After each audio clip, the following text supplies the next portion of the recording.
Hey,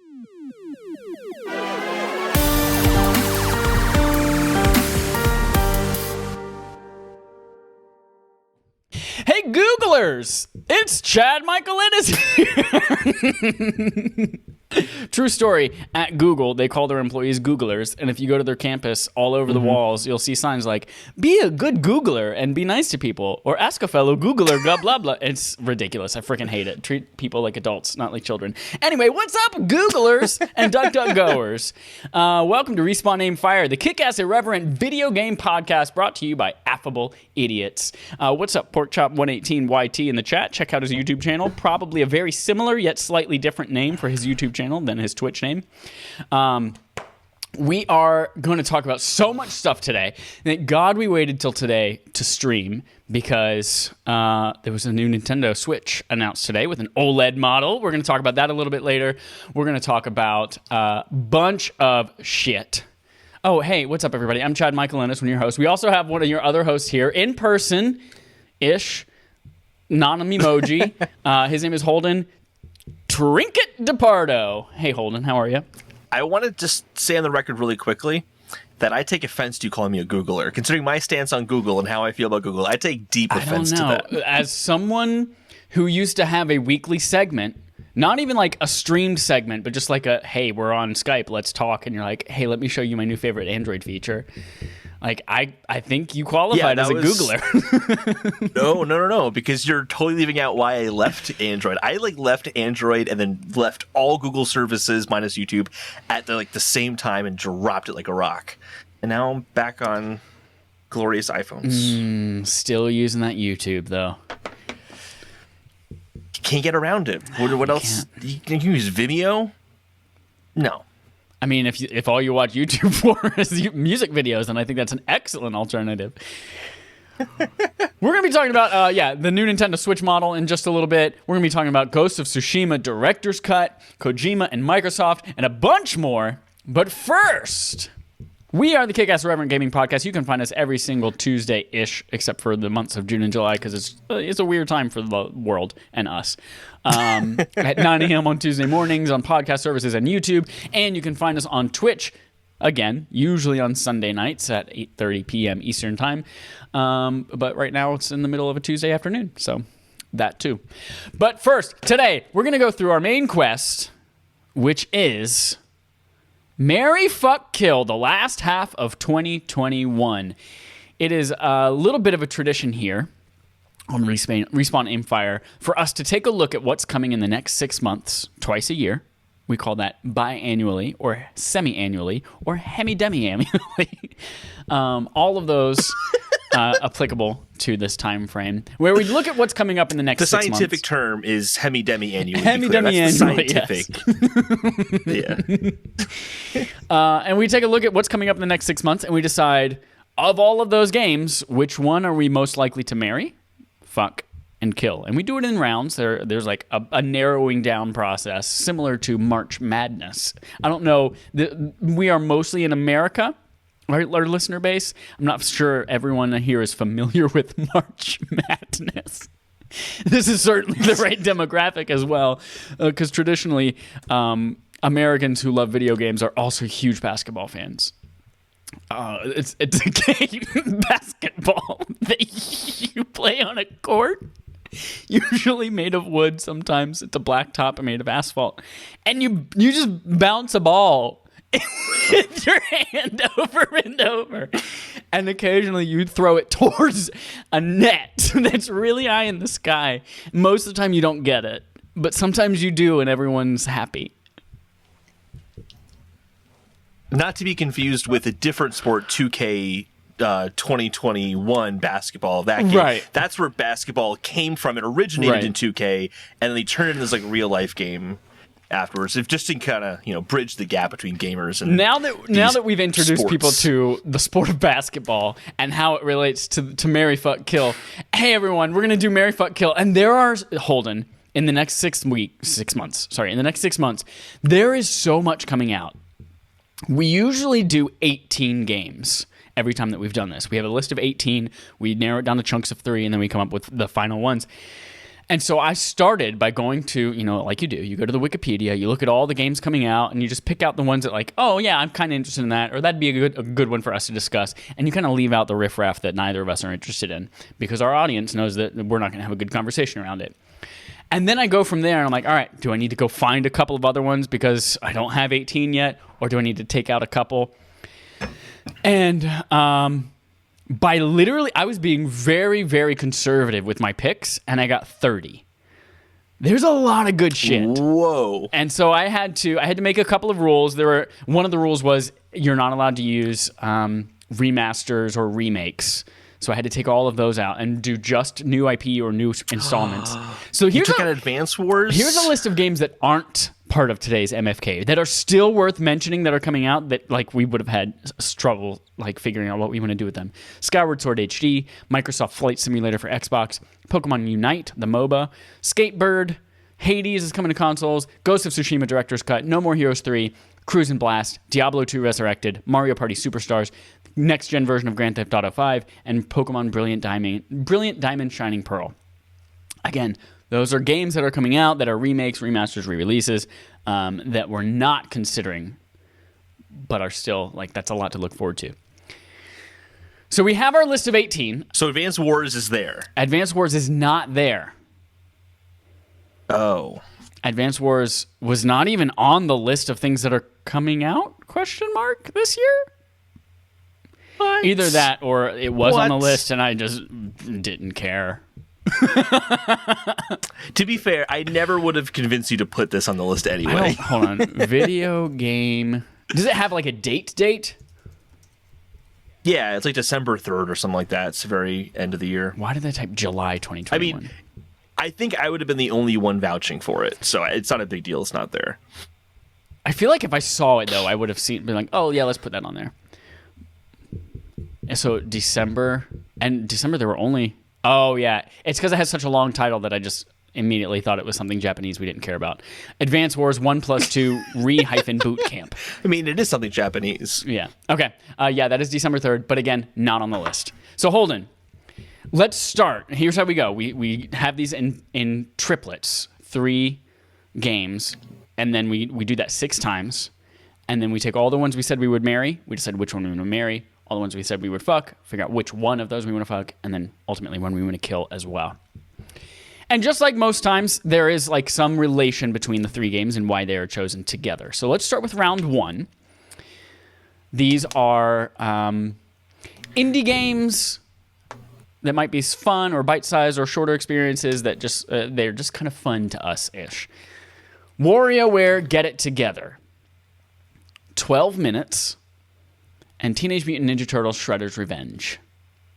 Marry, fuck, kill. And reminder, we have to agree on the marry, the fuck, and the kill. This is the official, universal, Affable Idiots Respawn Aim Fire ranking. Well, this is easy for me. Oh, it is? This is really easy for me. Okay. Fuck Teenage Mutant Ninja Turtles. I mean, my favorite Ninja Turtle is D'Angelo. So. You're going to fuck all of the turtles? Oh, my God. No, I'm going to kill them. Did I say fuck? You said fuck all the turtles. So be careful with this game. That means something different. Yes. Yeah, so I'm going to kill them because fuck them. Oh, okay. I just don't care about TMNT. Again, my favorite Ninja Turtle is D'Angelo. Inside joke if you don't know what I'm talking about. But you should know if I say D'Angelo's my favorite Ninja Turtle and you like Ninja Turtles, I think it's a self-explanatory. I don't know them. I don't know any of them. Kill that game. Fucking only takes 12 minutes, maybe, so depending on what's going on at the time. So, 12 minutes, I'll fuck that. And then, absolutely gonna marry WarioWare. Are you kidding? I want a long-lasting relationship with that mustache. Interesting. I think I'm okay with killing Teenage Mutant Ninja Turtle Shredder's Revenge. And again, for anyone listening, if this is your first time tuning in for a Respawn Aim Fire MFK, these titles don't have any kind of relation to are we excited for this game? Is it going to be a good game? It's just do we want to fuck this game or do we want to kill it? But turtles, bestiality, gross. They live in a sewer.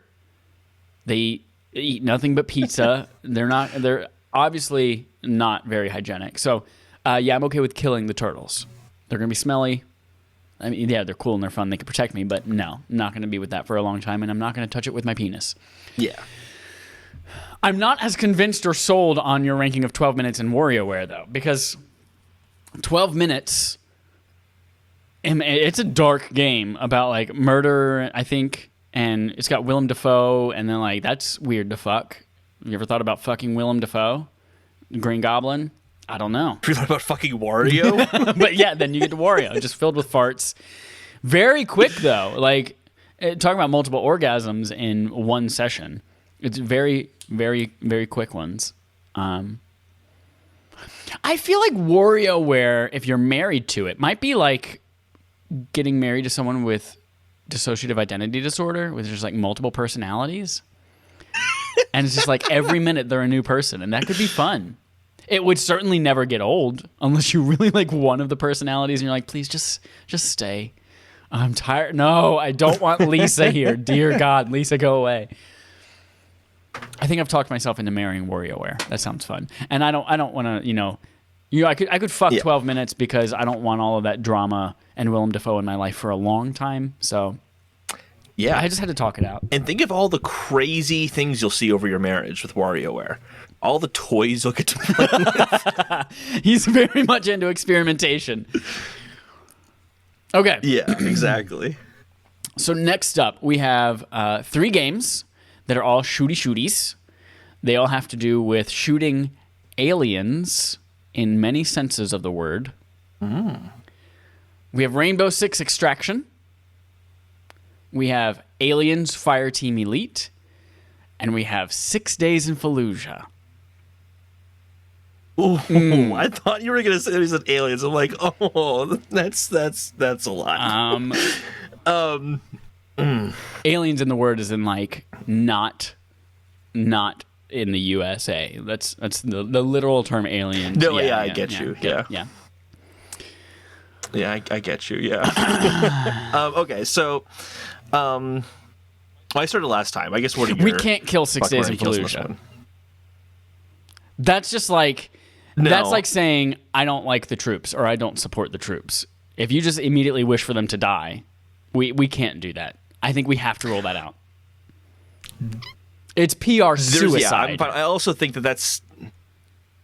I don't know. It's PR suicide to also say marry or fuck it as well. So kind of no matter what we do with that game, we're totally fine. Yes, I think that...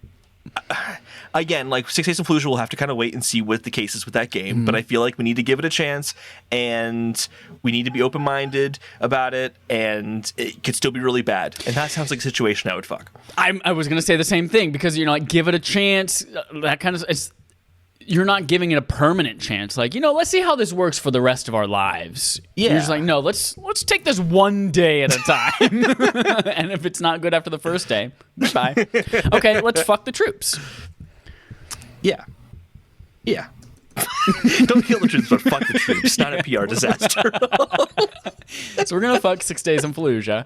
And then that leaves us with Rainbow Six Extraction and Aliens Fireteam Elite for marrying and killing. Here's the thing that's tough about this. I think Rainbow Six Siege is a really good game. I'm not like drawn to it. It's not a game I want to play all the time, but it's absolutely a really good game. Alien games in the past are really hit or miss. Yeah. I mostly miss. So, in fact, I think only miss. Yeah, I've heard Isolation's really good, but I've heard it's like, yeah, there's some not great things about it. I've heard it's really like good for the first like 30%, and then you get tired. Yeah, and that sounds like a horrible marriage. And we're already fucking 6 Days in Fallujah, so we might as well kill aliens. Plus, that just sounds more fun, killing aliens. Yeah, actually, this is a really good comparison point, actually, though, of like these two games, because I don't know if I would like love getting married to Extraction, but I don't think I would regret it. Whereas I feel like that would be the case. It's kind of like when you have like two exes and you're like, man, which one do I want to marry and which one do I want to kill? And you're like, well, faced with that dilemma every day. We gotta make a choice here. Yeah. So yeah, I think that we'll kill aliens and we'll marry Extraction. Okay. All right, so 2 down, 4 to go. We have the next pairing is games from publishers that we probably don't really give much a crap about, but they're big AAA games. There's like we kind of care about these games. We care about how they do, but we don't really. So, Far Cry 6, Deathloop, Ghostwire Tokyo. Okay, this is easy for me, but I think this might not be the case for you. Oh, Deathloop, okay. I want to marry that game already. You do? J'accuse. Why so? I do. Because I love Dishonored. It's essentially a next-gen version of Dishonored with a heavier emphasis on shooting and crazy time mechanics, which I'm like, fuck yeah, that sounds awesome. It's Are you like a when you see Dishonored someone's fan? Tinder profile, you're like, I'll marry her. You like Dishonored a lot? Fan. I haven't played the second one. I did. I like Dishonored a lot. I didn't play the second one, though, and I've always felt bad about that, and I haven't. I just need to play it. And Trevor was telling me you have a history of loving games and not playing the penultimate or the ultimate entry in the series. Yep. Mass Effect. Yep. Hitman. There's a lot of them. Metroid Prime as well, right? You didn't play Metroid Prime 3? Oh, Metroid Prime, yeah.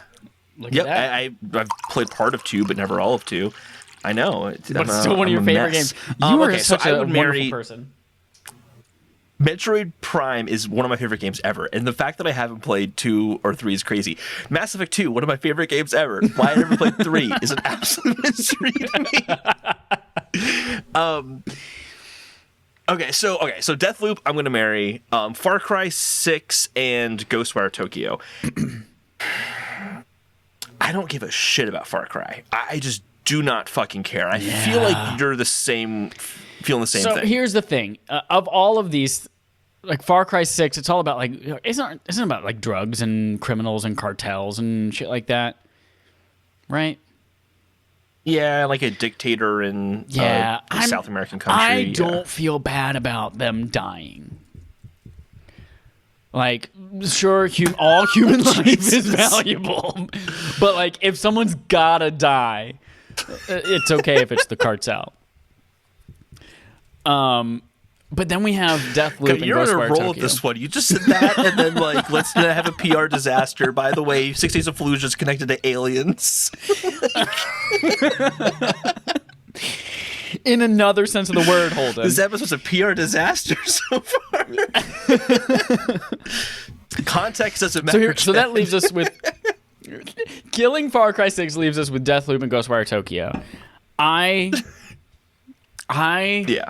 okay with marrying Deathloop and fucking Ghostwire Tokyo because I don't want to be married to something that I'm going to be scared of for the rest of my life. Like being every time that I get up to go pee in the middle of the night and it's dark, you never know what's in your bed with you. Absolutely. I mean, scary fuck, not a great experience either, but it's better than scary marriage. Right. You can do anything for a night. Not the rest of your life, though. Yeah. Exactly. We've been pretty much in agreement. Hey, I'm going to do something real quick. But almost all of these. There's not been a... yeah. I'm going to do something real quick. You are breaking up like a celebrity romance. So we're going to go to a hold slide for 14 seconds. I'm going to end the call, and we're going to call you right back. Be back. All right.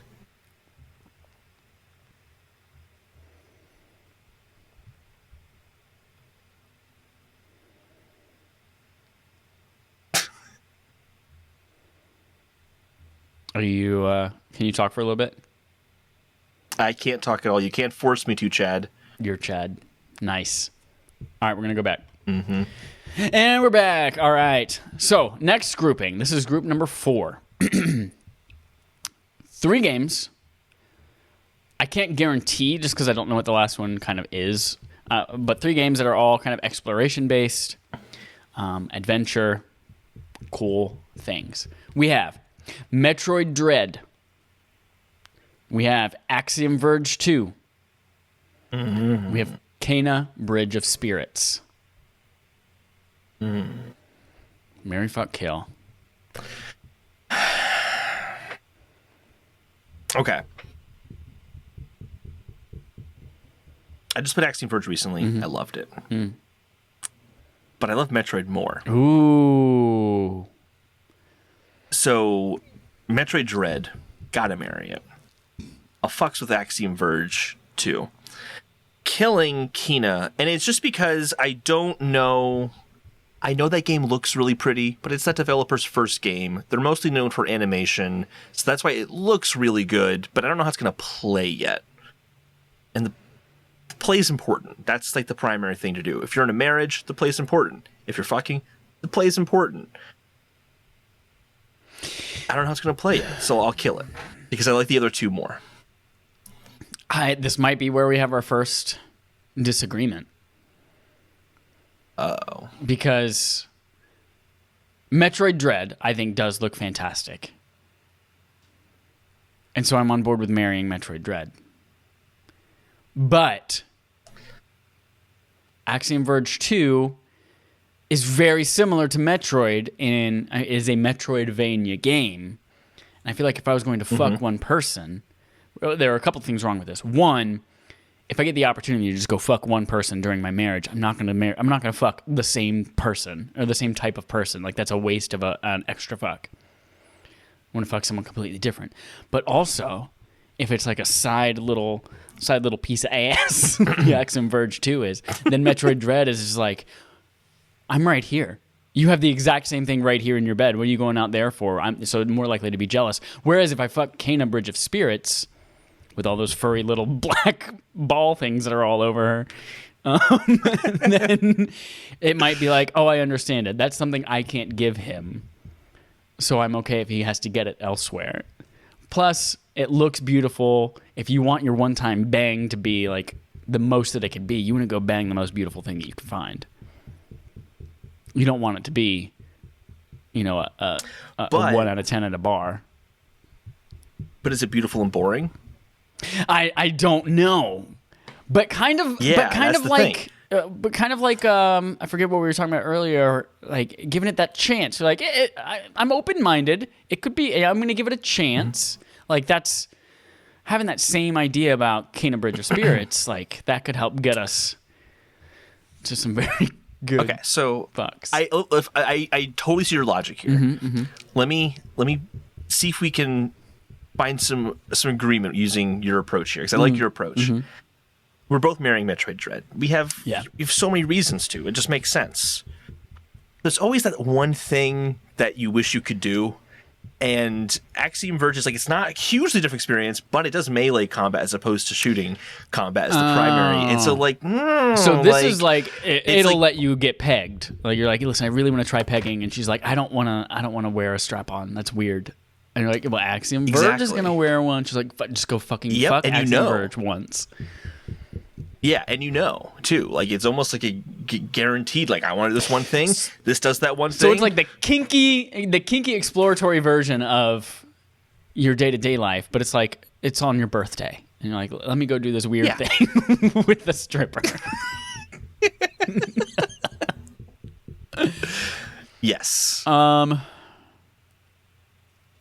So I hear you, though. Kina, beautiful. Yeah. It could be boring. It doesn't. Beauty doesn't really mean that much. I don't feel strongly enough that I'll disagree. So I like your analogy and I like your train of thought there, and I'm going to add that in. So we're gonna fuck Axiom Verge 2, and we're gonna kill Kena Bridge of Spirits.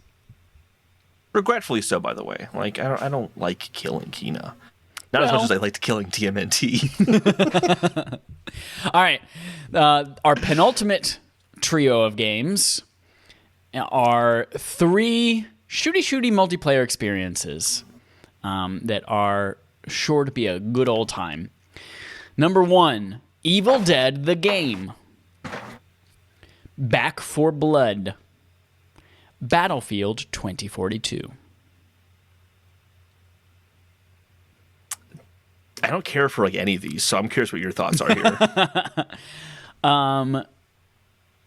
Battlefield 2042 seems like it has some longevity to it, and it seems like it has a lot of like really cool things that could be happening that you could continue to explore and see new things happening in that game over and over for a long time, which I think is the key to a successful marriage.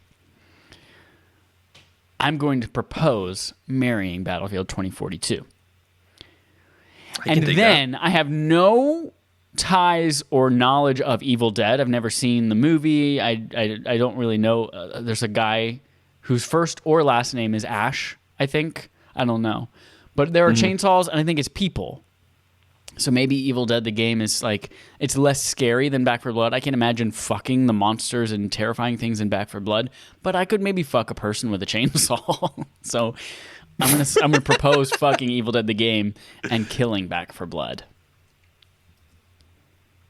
I can agree with that. I see that. I can agree with all that.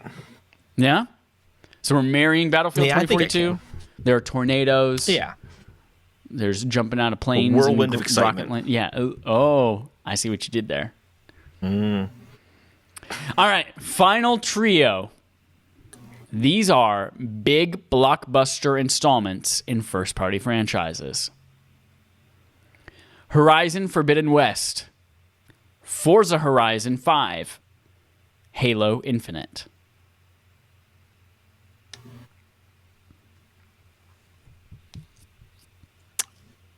Forza Horizon Forbidden West, Halo Infinite. Forza Horizon, specifically. Not Forza Motorsport. Yes. Forza Horizon. This is true. There's a distinction, yeah. Right. Okay, I'm going to say something controversial, but it's nothing about this game. It actually is, it's oddly optimistic, but like, hear me out here, okay? We're going to kill Horizon Forbidden West. Oh, shit. Explain yourself. It's because I don't think it's coming this year. So it'd be like, I'm going to kill it. Ah, he escaped death, or she escaped death. So it just doesn't really matter. You know what I mean? Like, it doesn't impact anything. Whereas Halo Infinite could be the start of something really big. And that's exciting. I don't know if I'd marry it. Whereas Forza Horizon is like an established thing. It's worked at the kinks. Probably has a lot of content going on that we know about and can feel more comfortable with than we can with Halo Infinite. And I'd marry that. So I'd say marry Forza Horizon. Whoa. Fuck Halo Infinite. Kill Forbidden West. But it's only because I don't think Forbidden West is coming out this year. It's like, I'll arrive to kill it, but it's like, oh man, wrong day. They're not going to be here. And then like, I don't have to kill anything. They don't get killed. And like, it's kind of where I'm thinking. They're doing the PlayStation event this week and they're not talking about Horizon. Why do you hate women so much? I didn't say anything about the game. I didn't say anything about it. I'm doing it so I don't have to kill her. You wanted to kill Kena immediately out of the gate. You're like, I don't know what's on this whole list of things, but I know Kena Bridge of Spirits is coming out and I want to kill it. Okay, so I'm a sexist, but you're racist. What? Where did that come from?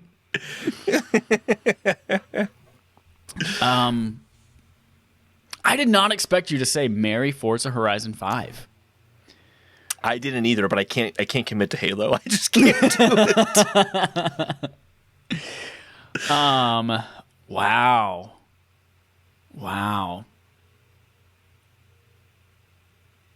I just find Forza Horizon so boring. So very, very boring.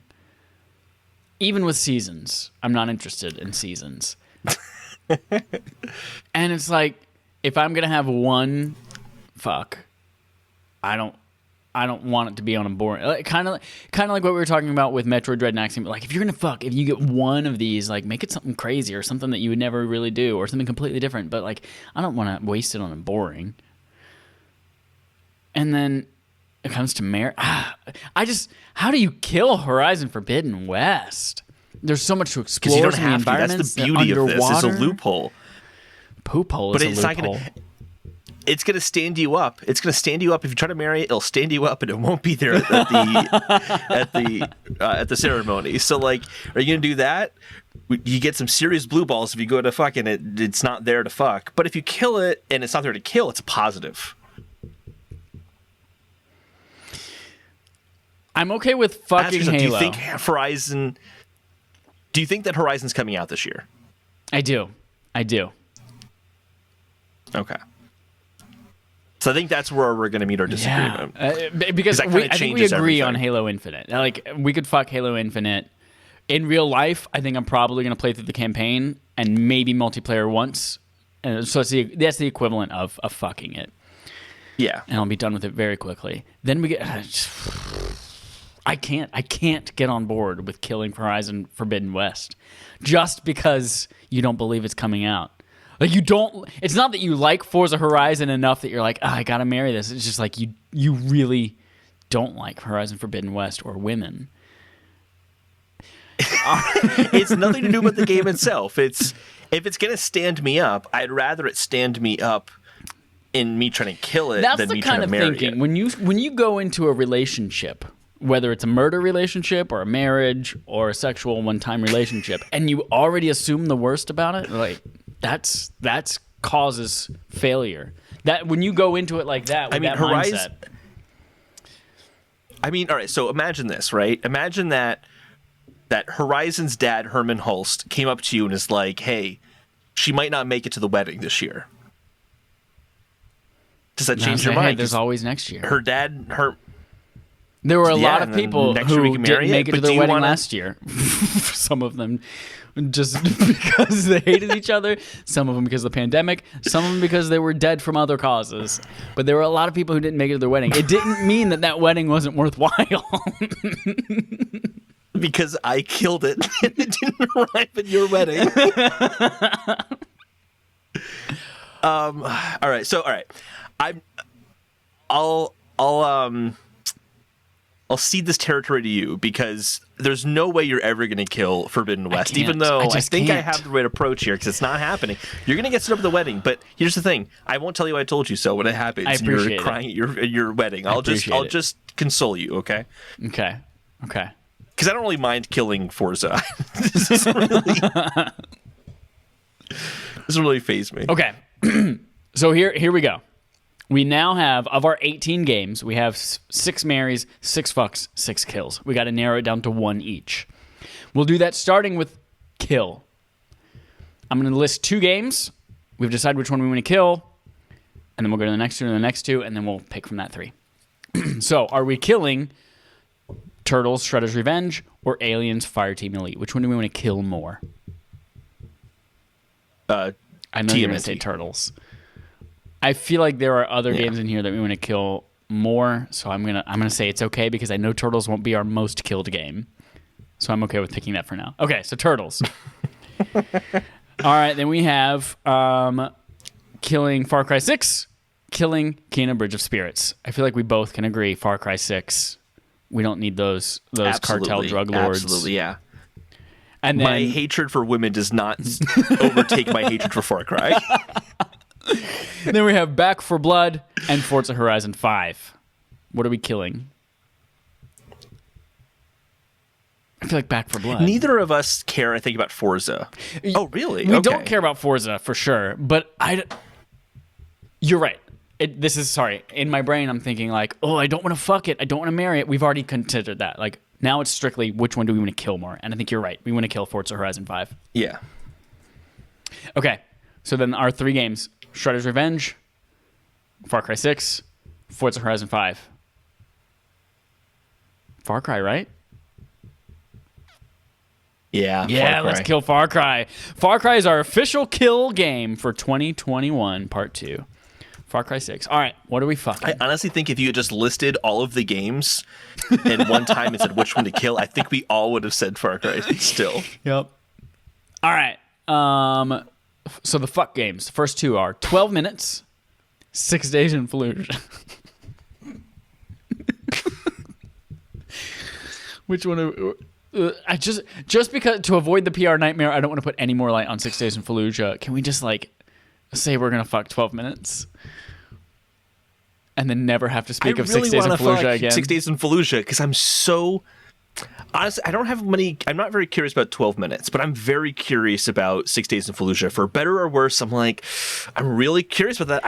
I really want to see what that's all about, and that's kind of the definition of the fuck. For the same thing, for the same reason I allowed Turtles before, I'm gonna allow 6 Days in Fallujah because there's something else here that I think we're gonna end up fucking in the end. Which is Axiom Verge 2, Ghostwire Tokyo. Axiom Verge 2. Yeah, that's what I thought. That's what I thought, you dirty girl. And then finally, Evil Dead the game or Halo Infinite. I have zero interest in Evil Dead the game, really. So yeah, Halo Infinite. Okay. All right, then we have those three: 6 Days in Fallujah, Axiom Verge 2, or Halo Infinite. What are we fucking? Axiom Verge 2? This got really tough for me. I just fucked Axiom Verge, the first one. But if we come out of this episode, we can't make the thumbnail, we fucked the troops in 6 Days in Fallujah. We can't make that the episode, Holden. Are you kidding? We have to make that thumbnail. That sounds amazing. So here's like, I'm still like, out of all those games, like for better or worse, I'm really, really curious about 6 Days in Fallujah. It feels like it could be a really important game. It could be, for sure. If it fails in a huge way, if it does really well, I think it does a big service to games talking about serious subjects. If it does well. If it does badly, then we've learned how not to talk about serious subjects in gaming. And that's like, I think there's a lot on the line with this one. I think also the outrage on the game has made me more interested in it than anything, to be honest.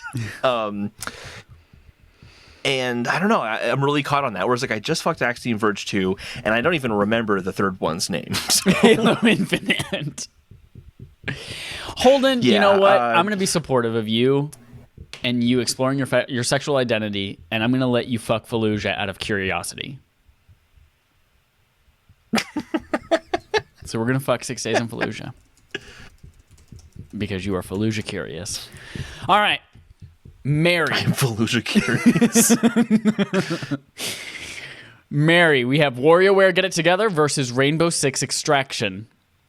You made a great case for WarioWare. And then I made it even better by saying it's like multiple personalities.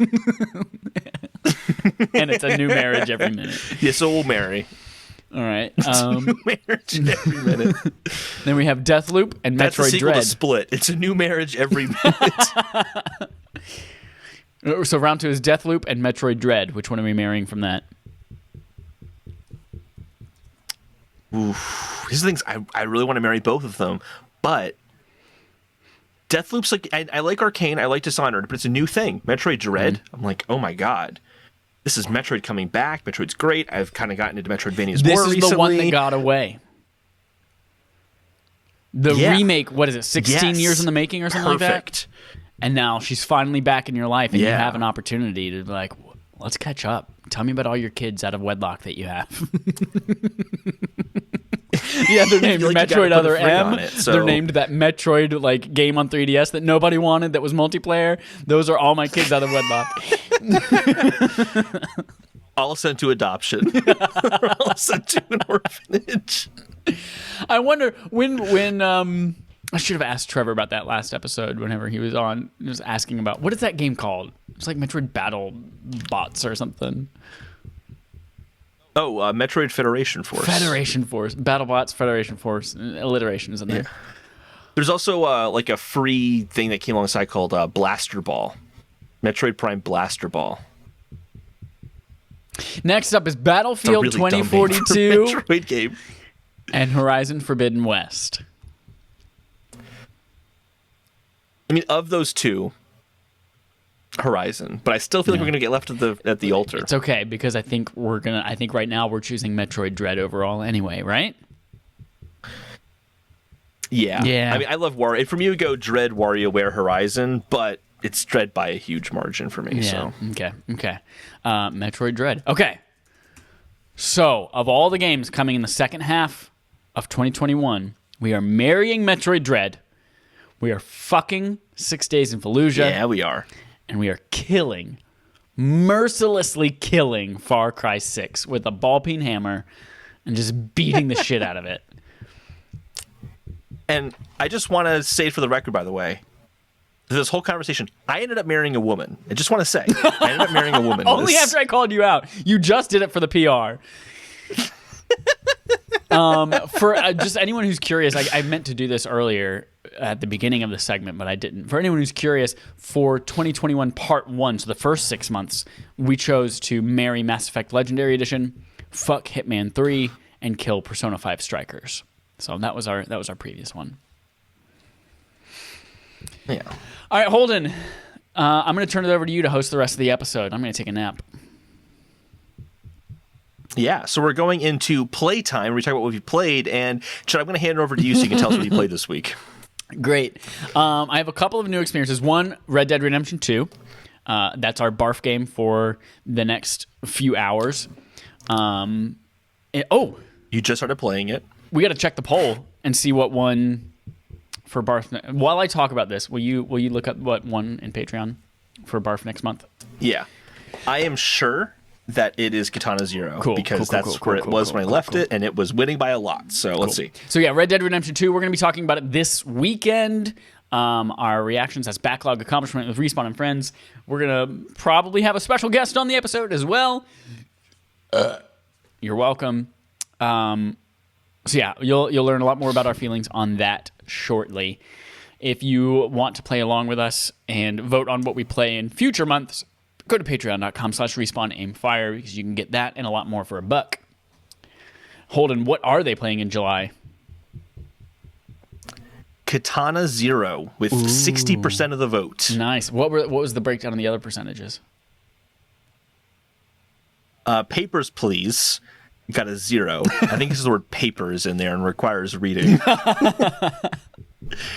As a primary mechanic. I don't blame anyone for that. Hyperlight Drifter, 30%, and Ape Out with 10%. Okay. Yeah, we played Final Fantasy IX. Restarted playing Katana Zero right before you put the poll out. So I'm like, I gotta vote for Katana Zero. We played 2 very long games back to back over the last 4 months, so it's time for something short. So I made sure to pick something that was less than 10 hours. All 4 games were less than 10 hours. So we will finish that up at the end of July. We'll have another poll coming out probably in like a week and a half for whatever we're playing in August. Destiny 2, Holden. We returned back after about 2 months of being away from it, and we're fucking sucked right back into that tractor beam. I played about 20 hours, not 20, 15 hours of that game over the last 3 days. Teamed up with Dallas, finally got him back into it. He was all excited to be back, and then Matt joined us last night. A grand old time. That game just continues to surprise and delight and impress and is wonderful, and I'll never stop playing it for the rest of my life. Dallas and I played Dark Alliance. We both have Game Pass. He has an Xbox One S. I have an Xbox Series X. And we both just went into it like, hey, we've got Game Pass. Let's see what this is like. Because I got some really bad reviews. And Dark Alliance is that, it's the action RPG, 4-player co-op game, like dungeon crawling and not really it's an action RPG. It's a hack and slash almost. But you have these 4 characters. You can upgrade skills and change out equipment and upgrade your equipment and all that kind of fun stuff. So we just wanted to give it a shot, and it was fun. Like, honestly, we played online together, and Dallas, performance-wise, was having a lot of trouble just because he was running on the One S. But it was running pretty great on mine. Occasionally, I'd have some stuttering and stuff like that, but it was a good time. We probably, if we end up playing it again, we'll do it on PS5, just because we both have that next-gen system, and, if we can harass Brent or Matt or some other people on PS5 into playing with us, we will. But it was a good time. I'd say if you have some kind of affinity for that property, Baldur's Gate, Dark Alliance, or Dungeons and Dragons, or if you like that style of game, definitely give it a shot, especially if you have Game Pass. But it was yummy. It was a yummy time. I won't play it solo probably, just because that kind of game is not really fun to play solo. But if anyone else wants to play it, give me a ring. And then Holden and I played Stardew Valley. And I know what you're saying to yourself. Why are you playing Stardew Valley? That's super, why the fuck would you do that? And the answer is exactly what I was saying to myself. Yeah, it's a Stardew Valley. It's it's a farming simulator. I was really into Harvest Moon as a little baby boy. And true story. Oh man, hold on. You don't even know this yet. Right before I moved here to San Jose in California, so about 2 weeks ago, about 3 weeks ago now, my mom found. Get this. I've told this on the podcast before. I lost a Game Boy Color, an atomic purple Game Boy Color as a kid. I lost it. And then I had to play my Harvest Moon game on a regular Game Boy. And I was very upset because in black and white, I couldn't tell the difference between what is an egg on the floor that the chickens laid and what is the pattern on the rug. And I started crying to my mom, Mommy, I need a new Game Boy Color because I can't tell what's a chicken egg and what's not. So my mom said, all right, let's go to Media Play and we'll get, she got me a teal Game Boy Color. My mom found the original Game Boy Color, the atomic purple one that I lost.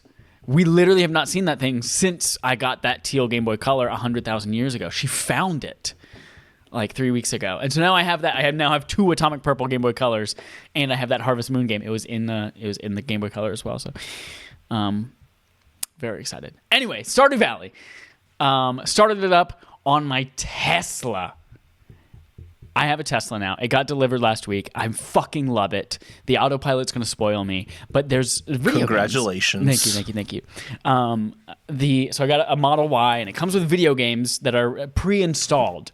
And I didn't realize this until I started playing it, but it totally makes sense. But like the games are just there. I don't have to buy the games. It's admittedly a very small handful of like selection of games, but things like Cuphead are on there, Stardew Valley.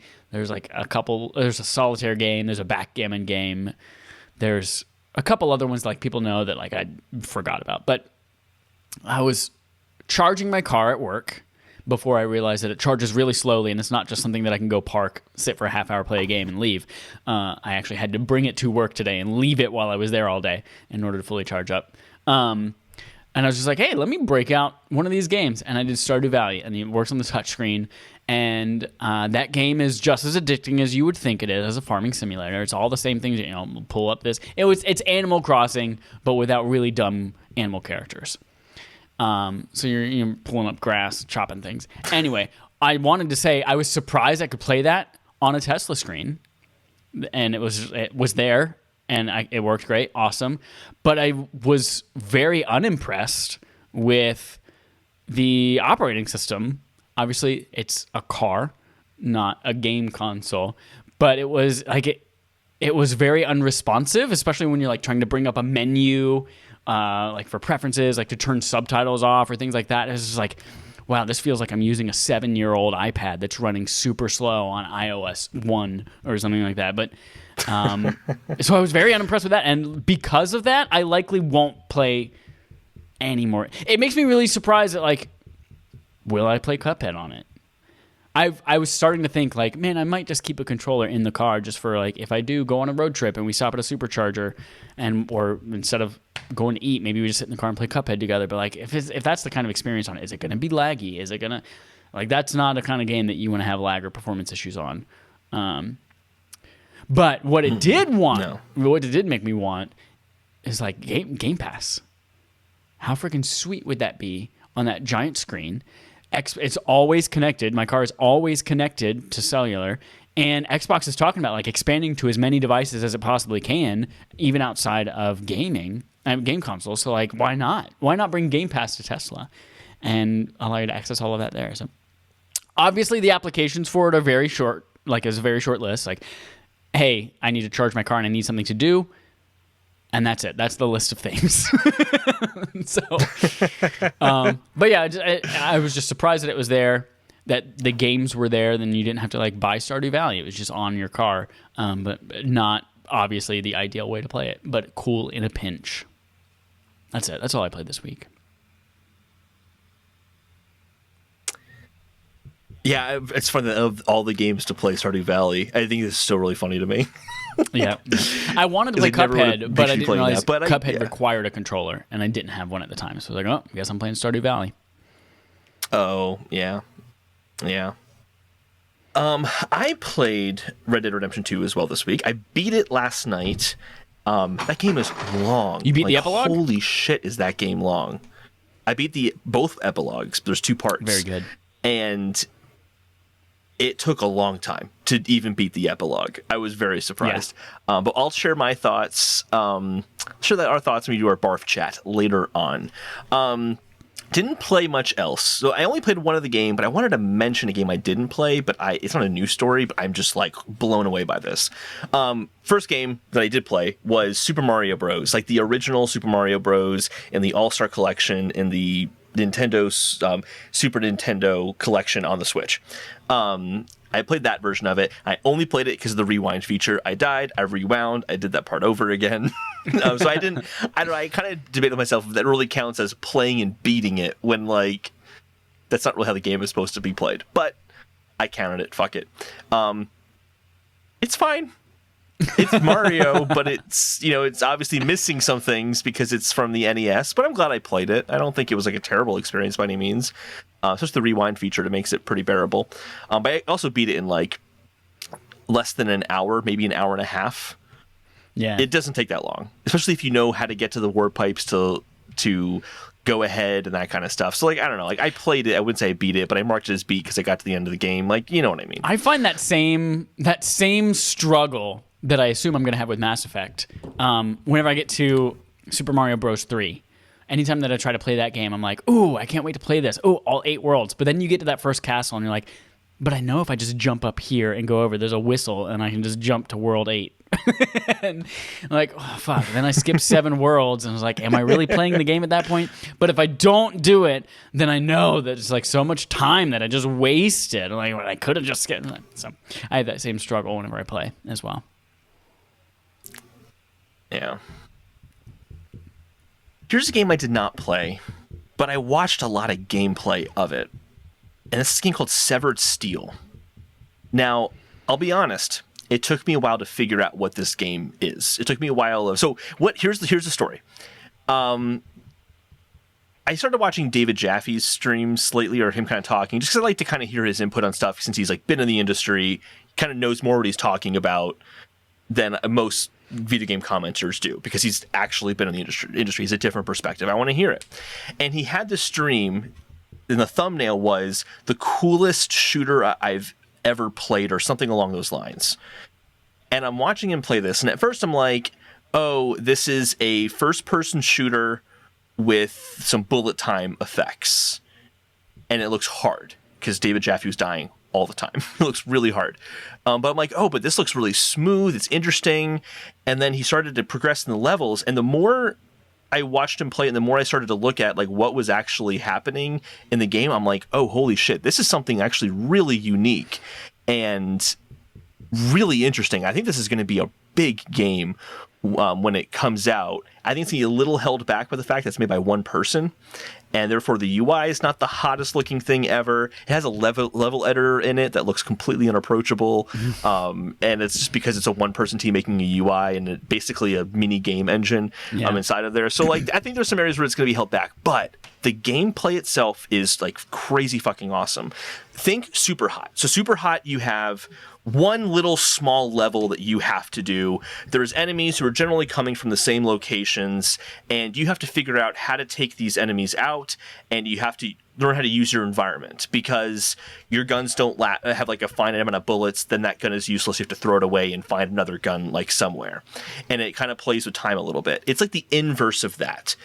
Rather than moving through the environment super slow and think speed up when you move, because of how time works in Super Hot, time works naturally, but then when you start to wall run, you can slow things down as opposed to speeding things up with Super Hot. And you have some sort of goal like destroy the terminals. It'll just pop like it's a Super Hot at the beginning. Mm-hmm. You know, it'll kind of like be like destroy the terminals. Shows up in a very similar way. And then you have no weapons. You have to kind of run in and figure out this little puzzle box, small little area of like, okay, how do I find the terminals? How do I destroy them? How do I, defeat the enemies along the way? How do I get my first gun? And you kind of have to figure it out in that moment. And it requires like wall jumping or like kicking a door down so it hits this one guy, and then you can slide underneath him and grab his gun. I saw one move someone did where there was 3 guys in a corridor. They throw their gun over all of them, and then they slide down, steal the gun from the first guy, shoot him, wall jump and take out the other two guys. His gun's out of ammo at this point. He drops that down and then picks up the gun he threw across the room and then uses that to shoot the guys in the next room. And I'm like, holy shit, like that stringing of movement together to figure out how to get around that scenario. I'm like, that is insanely awesome. I'm like, I cannot wait to like play that for myself and see what kind of things you can do. Not done yet, though, because this game gets even bigger. It has a fully destructible environment system which kind of becomes part of the puzzle, where you'll basically have an arm cannon that looks just like Samus's arm cannon on your left hand. You hold a gun in your right hand, and you can use that arm cannon to blow holes in anything and use that to navigate around your environment. Or even you can see enemies above you, shoot the floor out from below them, they fall down, shoot them in the face, then jump up that hole. Like you can do all sorts of like stuff in this environment, and I'm just like, this just looks amazing. This looks really unique. No one's really talking about this game, but I really feel like it deserves attention. It looks incredibly unique. David Jaffe himself called it the best demo he's played in like years because it's just so engaging and so much fun to play. But I'm just like, I'm really enthralled. I watched that game for hours, just so enthralled with its movement, how it works. It's very arcadey in a fun way, and I just think it looks awesome. It comes out later this year on PC. It will be coming to consoles, but I don't know if it's coming to consoles at launch. Got it.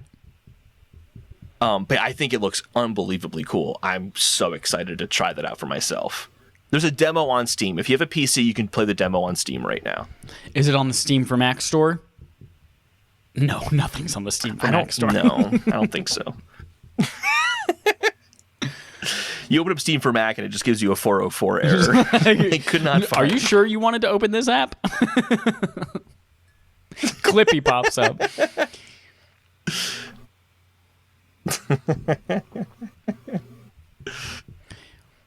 Hey, before we go into our quest log, I want to do the hang up and call back thing one more time. We'll be back in 13 seconds. Yeah. I don't know what it is, man. It's something between Discord and OBS.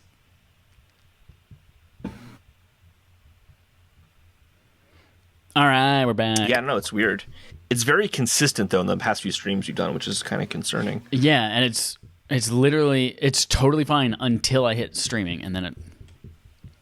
All right, we're back. Oh, you're looking like... gotta go back to full screen so that you can see. There's your face. Okay.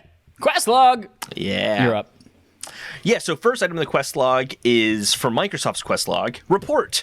Hideo Kojima and Microsoft signed letter of intent for new games, says Chandler Wood at PlayStation Lifestyle. So this comes from Jeff Grubb. At the moment, Kojima and Microsoft had agreed to general terms allowing Kojima Productions access to Microsoft's Azure technology, for their next game, which will be published by Microsoft. So basically, Microsoft wants them to make a cloud game, like a cloud-specific game. Right. The deal doesn't really come with a specific pitch, so it's not like Kojima came to them and was like, hey, I want to make this game using your technology. Microsoft approached Kojima and were like, hey, whatever you want to do, we want you to make it for the cloud. It's kind of what that sounds like. Those negotiations have been happening over the past few months, but the next few months are going to be lawyers on both sides kind of just hashing out the general, like the more nitty-gritty details of it, but the general ideas have been agreed upon by Kojima and Microsoft. So this isn't officially coming from Microsoft or Kojima, but it's coming from Jeff Grubb, who apparently has known that there's been talks for a while. He's been talking about this for a while, so it sounds like there's progress happening on this front. Chad, what are your thoughts on this? If there's anybody in the world who you would want to be like, hey, we have this new platform. It's all cloud-based. We don't know what the fuck to do with it, how to make cool things that are exclusive to it. Like, and you want someone to experiment with weird shit on it, Hideo Kojima is your man to do that. And I'm sure if you've uploaded any kind of photos to any cloud service whatsoever, you're already playing the game. And Hideo Kojima is going to somehow make those part of the experience. No, for sure. This kind of reminds me of when Stadia is like, we're going to eventually have exclusive games to Stadia that just aren't possible without streaming and cloud technology. And Microsoft's been interested in this too. You go back to the announcement of Crackdown 3 when they're like, we're going to have some exclusive things in the multiplayer, like destructible environments will only work when you're connected through, what did they call it? They called it Microsoft in the cloud. Just Xbox in the cloud or something like that. Yeah, something generic like that.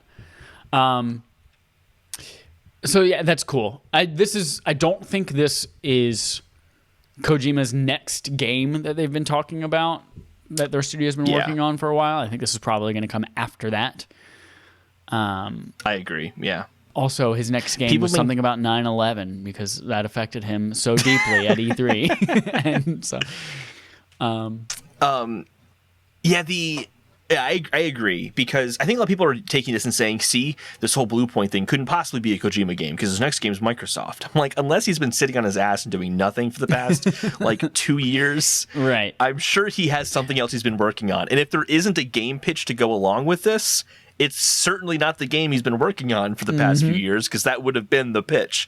Unless it's just some crazy wordplay, and there was no specific pitch, meaning there was no pitch because the game already exists. Like, I don't think that's what happened. So I think Kojima's been making a cloud, like specifically a cloud-based game. Just like, I got bored and made something and it only works in the cloud, so I'm shopping it around to people who have cloud services and seeing which one wants to buy it. I know, that's not how it works. And also before cloud gaming was really talked about in that kind of way. He started that before cloud gaming was even really discussed. He's just always doing weird shit. Yeah. I also agree with you, though, too, that Kojima is a perfect person to have experiment here and to see what kind of crazy shit they can do. I think you're absolutely right there.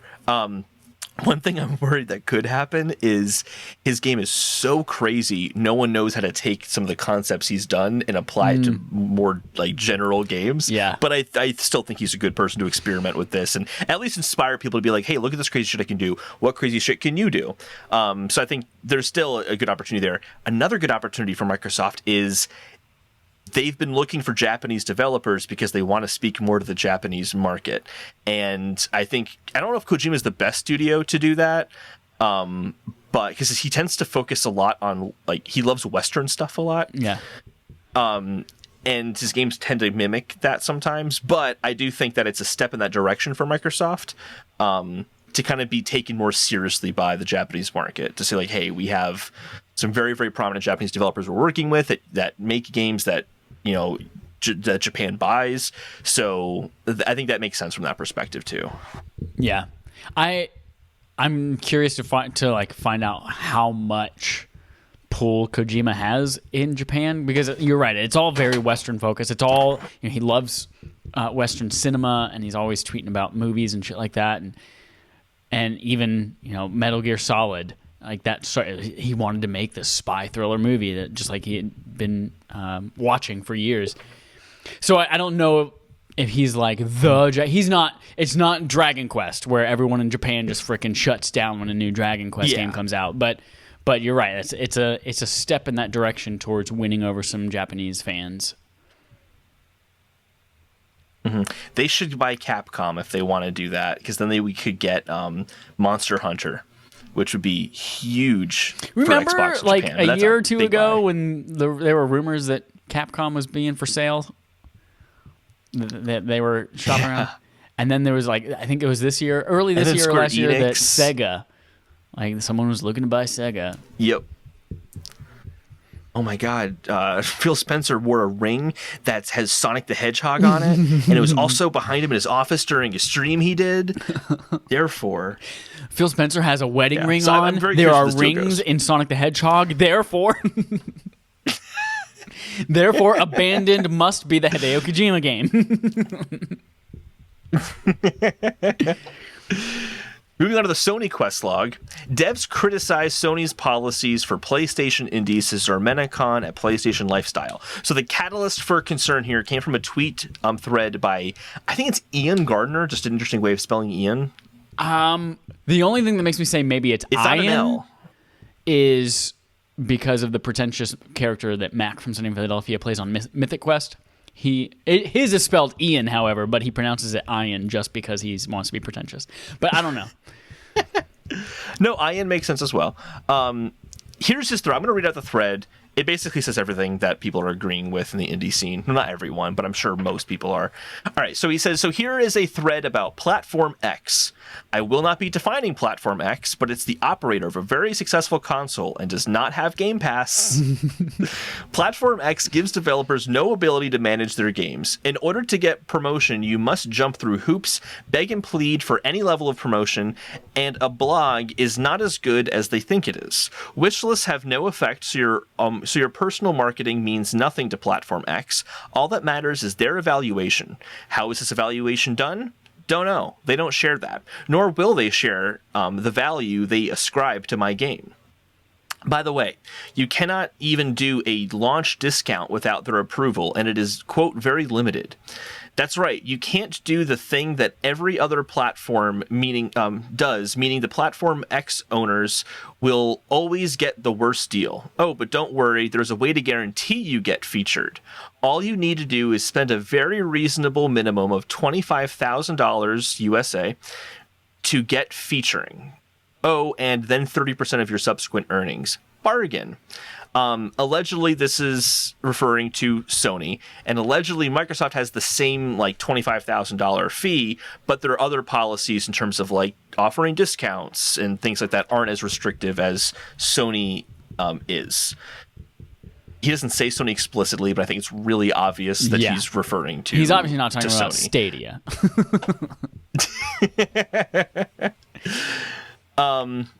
This is, I don't know. I think they're taking a 30% cut. I'm fine with them taking a 30% cut. The 25,000 seems ridiculous to me. Quite honestly, it doesn't surprise me. Like that's. It doesn't surprise me, yeah, but it's ridiculous. You have to pay for promotion, and there are so many games that like you have to pay a premium in order to get featured on a store or the front page or hey, indie game of the week or whatever it might be. Like that, it just makes sense. Like otherwise, if it was only like $5,000, then everyone could do it, and then it doesn't matter if you're featured because everyone's featured. So that doesn't surprise me. What does surprise me, however, is that for a console that seemed to be so developer focused, the PS4, it was so for games and also designed by talking to game developers and all that kind of stuff. And they were so indie focused as well, especially at the beginning of that console generation. To hear not just this, but all the game developers that are replying to this and being like, yeah, that's exactly my experience. Or, yeah, it's impossible to get someone on the phone over there or to get support or whenever I need to update something about my game to get someone online or if I have questions. And then they say, but when I go to Microsoft or Nintendo, they are so responsive and that people are there to help me within an hour or two or whatever it might be. And so the money thing doesn't surprise me, but like the support for indie developers in general does surprise me. For a company that big that used to have such a big focus on indie games and game developers in general. I wonder what else comes with the $25,000. Because I think you're right. If it's just featuring, that makes sense. They can only have so many slots to feature games.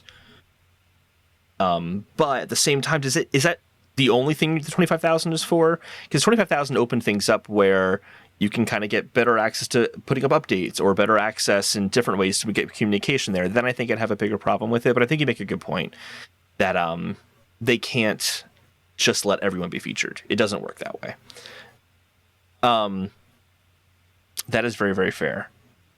Yeah, this is and the other thing I totally agree with you too is that like we've always associated indies with Sony during the beginning of the PlayStation 4 timeframe, but it's like how I don't know, like it's not like the App Store where you can just upload something and then that's it, you're good. Right. Yeah, it's a shame. It's kind of I don't know. It's kind of discouraging to me in a lot of ways too because I really want to make games at some point and hearing this is what the process is like on Sony, it's like, oh, that's disappointing because there are some ideas I'd like to try out that could only be done on a Sony platform. But unless Microsoft also gets haptic feedback and adaptive triggers in their controller as well. But in the meantime, it's a shame. I think it's a shame. Yep. It also is something that like again, I don't think it's right, but it doesn't surprise me that Microsoft is more, and Nintendo, I guess, as well, is more accommodating and supportive of their developers. Like they allow developers to do things with their games. Like early access is something that you can't do on a PlayStation platform, but that you've been able to do on Xbox for years. Mod support is something that with Fallout 4, I think it was one of the Fallout games that, having mods on a console, that was something that was only of it. Like Sony said, absolutely not. Although now apparently it works because Dallas was playing some mods in Skyrim the other day, but it's really limited though. They only allow certain types of mods, I think. Gotcha. Yeah, so it doesn't surprise me that Microsoft is more accommodating and helpful when it comes to developers wanting to do whatever they want to do with their games. It sucks that Sony's not that way. Allegedly, according to this platform, according to this developer, and a lot of other developers that responded. It is surprising to me that Nintendo is not like this. I can see Nintendo wanting to have this like iron grip on their platform and have this just basically veto button on every desk of every executive and just say no all the time. Because they have this very specific image they're trying to uphold about being a family-oriented console. It does make sense when you get games like the guy jerking off in the back of a taxi. Remember that? That's right. That game. What is it called? It's not called something really weird. But it makes more sense why that's there now. It was something like don't turn around or don't make too much noise or something like that. Don't get caught. Something like that. It was don't get caught, which is so creepy. Don't get caught game. Nintendo Switch. Oh, that's so gross to think about. Yeah, it's called Don't Get Caught. Yep. Yeah. Ugh. Okay. So, what was I saying? I don't know. I got distracted by that game because what the fuck is up with that game? I mean, it's kind of a bummer to hear. But it's tough at the same time because I don't necessarily think on a game console like this you want just anyone to be able to post anything. Yeah. There's already garbage games on all these platforms with a lot of this heavy involvement in what's allowed and all that. I don't know. It's really tough. But here's the thing: if Microsoft and Nintendo are so much better at this, you get less indies on Sony. Sony still makes money on indies. It'll probably change at some point. They need to compete. One thing that I heard, I was listening to Easy Allies today, and they were talking about the thing as well. And they made a really great point. Like, if you are in the industry and you have knowledge of indie developers, you have relationships, you have contacts, now is a great time to be going to Sony and be like, hey, I would love to manage your indie portfolio and manage relationships with all these developers because you obviously need it right now. So if you're out there, now's a good time to get involved at Sony because they obviously have an opening or an opportunity. Well, isn't I think Shuhei Yoshida is heading their indie. Oh, that's right. Portion right now. That was what. Oh, yeah. That makes us all even worse. That old Shuhei. What is his official title now? He was president. Blah blah. Moving SIE related projects. He stepped down as president of SIE Worldwide Studios. Company reshuffle is newly formed initiative that will focus on nurturing external independent creators. Turns out Shuhei was a demon the whole time. One bad move, it defines everything about you. Yeah. I bet he killed John Layden.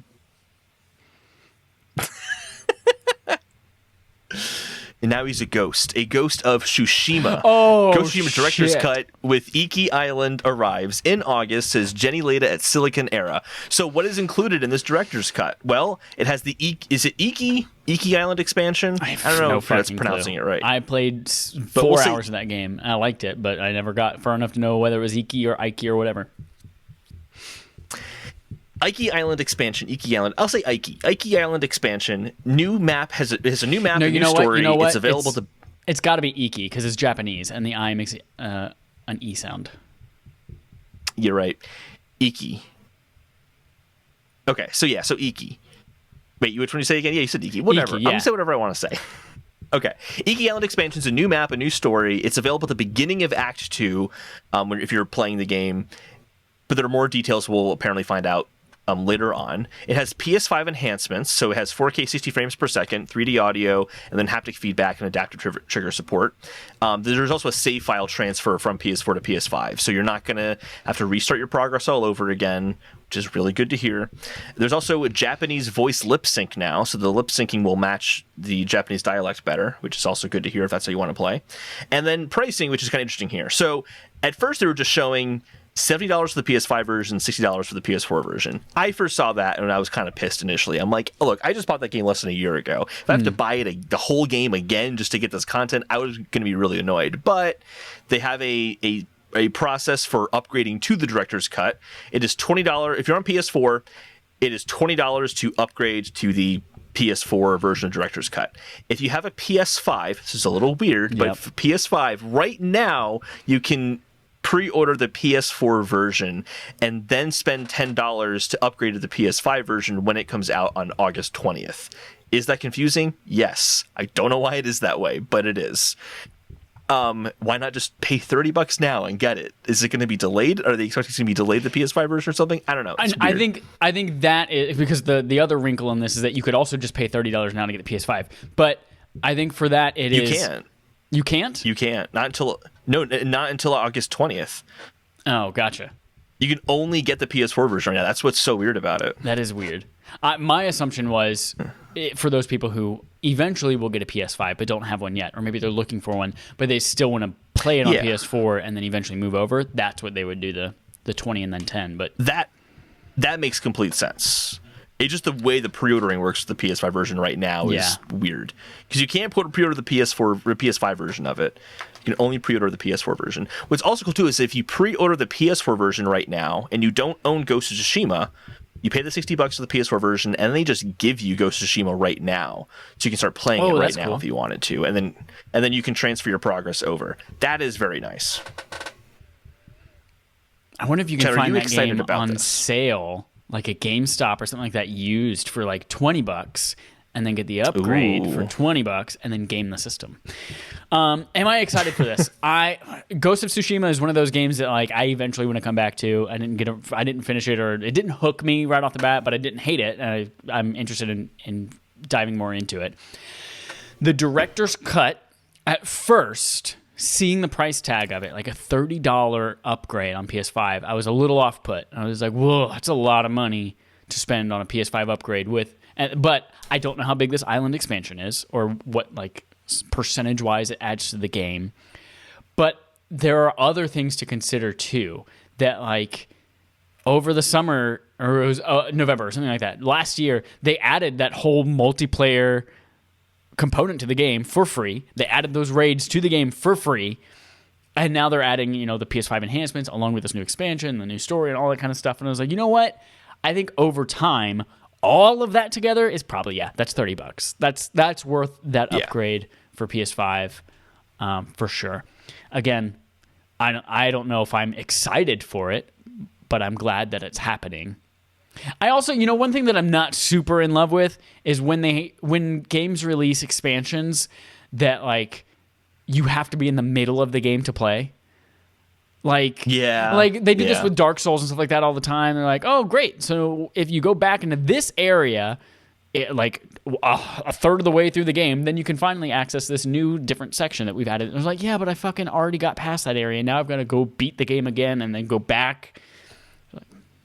That kind of. Yeah. What happened to me with that is like I think I started Bloodborne New Game Plus, and I'm like, man, this is much harder than the first run is. I don't have Chad here to help me out. But I want to play this Old Hunter DLC, and I'm like, I don't think I ever beat that DLC because it was like you said, it's in the middle of the game. The thing here that bugs me is that Sony is charging a $10 fee for a PS5 upgrade. There's a few things that are weird to me about this. They haven't done this yet. Any cross-gen game that they have has always just been a free upgrade to the PS5 version, even if there are like substantial upgrades. Was like Miles Morales like that? Miles Morales was, I'm pretty sure, was like that. Sackboy was like that. Let's pull up the list. Did those games cost like if you bought it on PS5, did it cost $70? Like in that case, like why don't you just buy it at $60 and then get the free upgrade rather than just buying it at 70. Well, I think they're just $60 to begin with. Oh, okay. So let's see. I'll look it up. Sackboy pricing. Oop, I misspelled pricing, but Google will take care of it.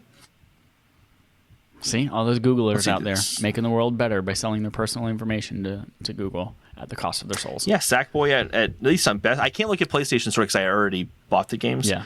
So I'll just say purchase. But on PlayStation, $60 for PS5 version, and the PS4 version is $60. Let's check. What was the one I mentioned? Miles Morales.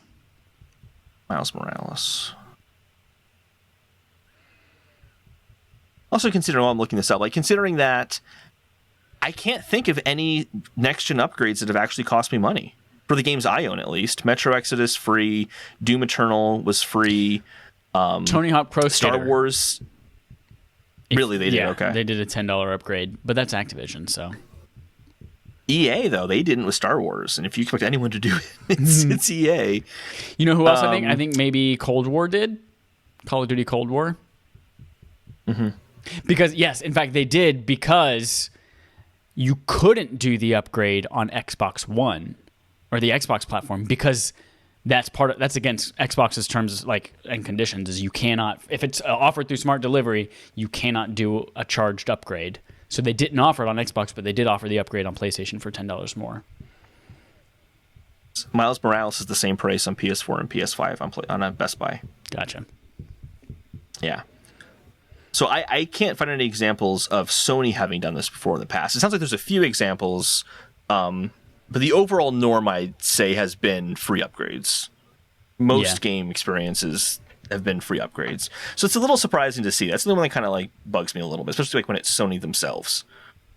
I don't know, a little weird. But I think that kind of what you were talking about earlier, with all the new content they've added and all that kind of stuff, the high quality of the game to begin with, I don't mind spending $30 to get the additional content. I've been looking for a reason to replay this anyway. Well, not replay it, to finish it anyway. And the haptics and the adaptive triggers is honestly enough for me. It's already 4K 60 right now, I think, on PS4. And the 3D audio in that world is going to sound incredible. So I'm excited for this still, for sure.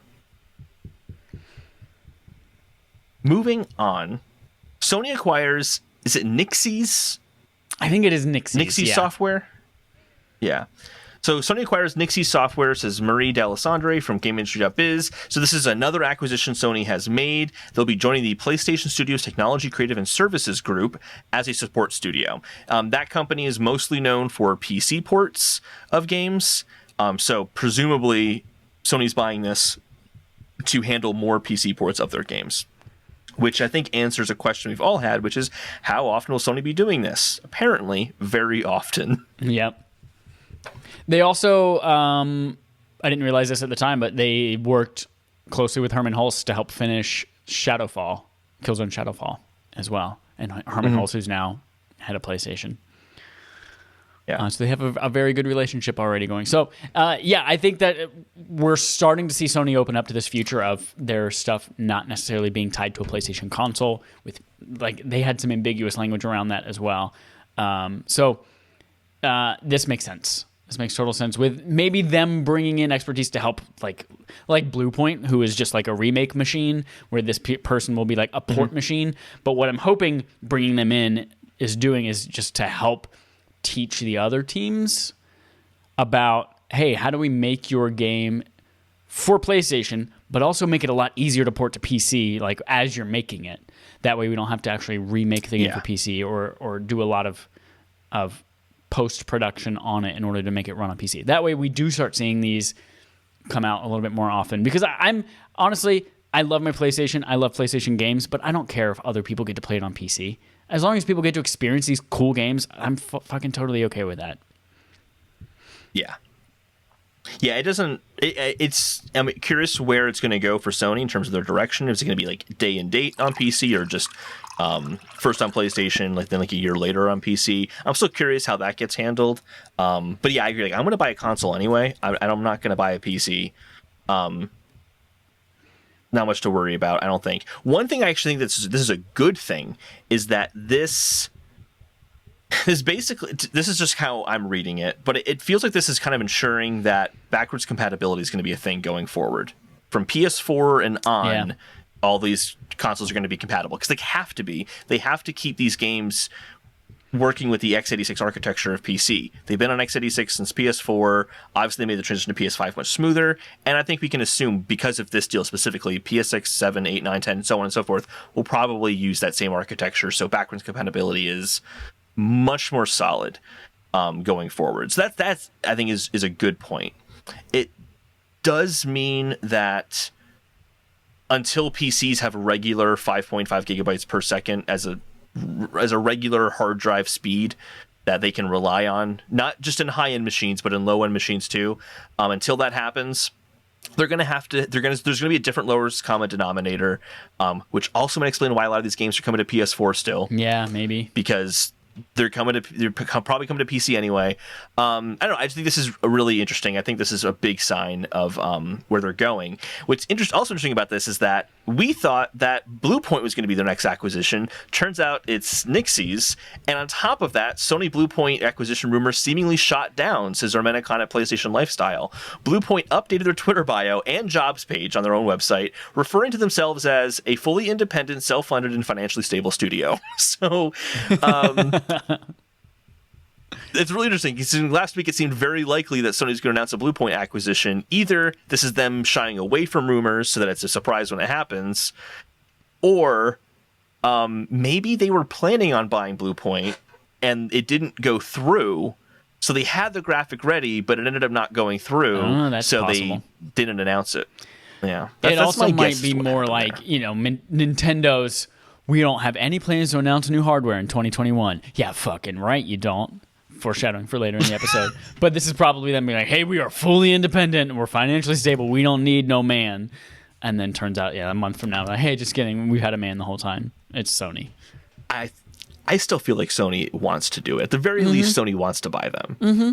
Yeah, I would not be surprised. This is also the thing, to bring your point too, like they're just kind of shying away.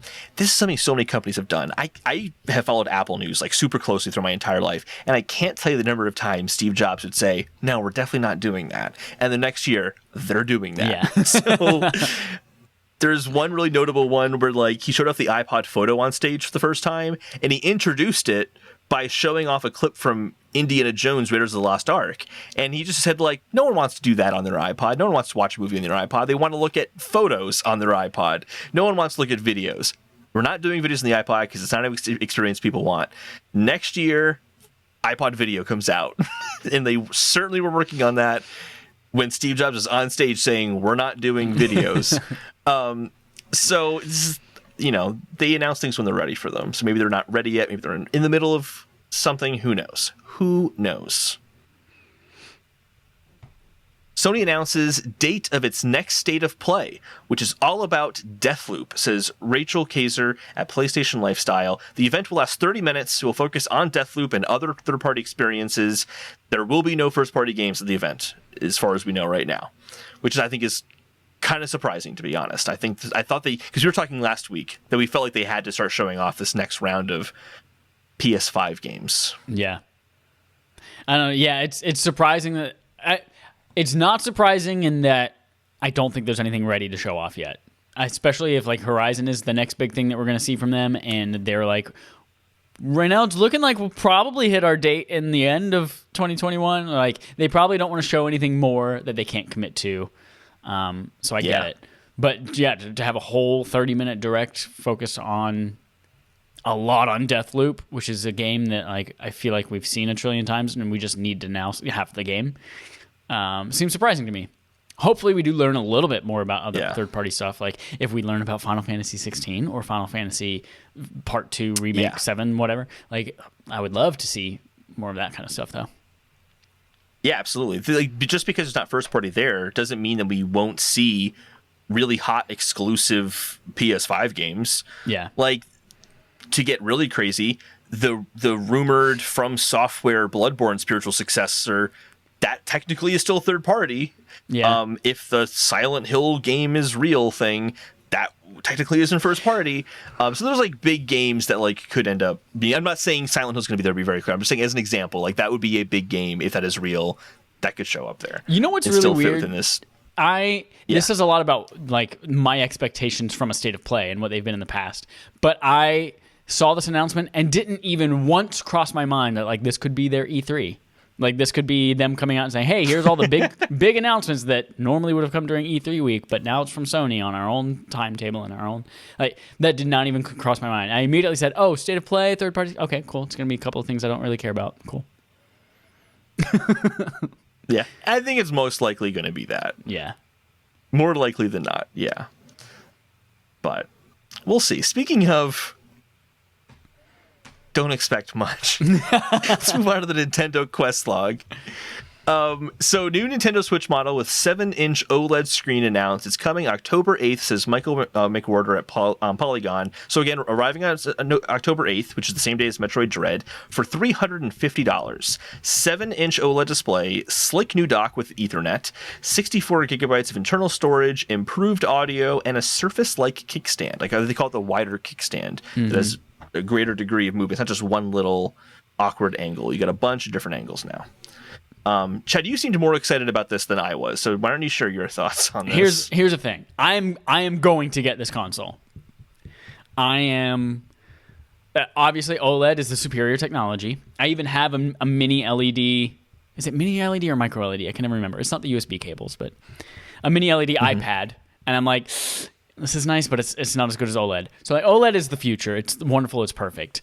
And the white and black, it is just in right now. Like I have a space gray iPad with a white keyboard on it. My PlayStation, all of my accessories are matching black and white. My Tesla is a black Tesla with white interior. It's like I have white HomePods on black furniture everywhere across my home. Like that is my jam, is this white and black right now. So to see this thing with those stark white Joy-Cons that match the Emmy from Metroid and that new sexy looking dock that is just like that right shade of white and black together and the cool little circle cutout on the back instead of the stupid other one that was the fold out. And like that, that's enough. That got me, and I'm an idiot with my finances. Therefore, I am buying this console.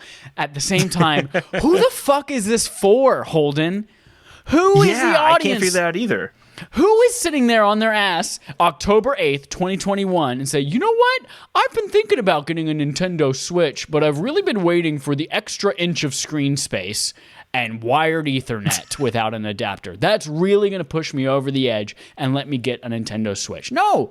Everyone who really wants a Switch has a Switch.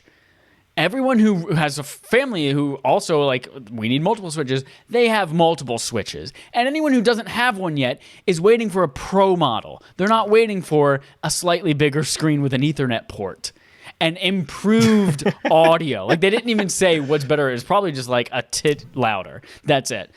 And no one's saying, I'm not getting a Switch until the kickstand doesn't fall off. No one's saying that.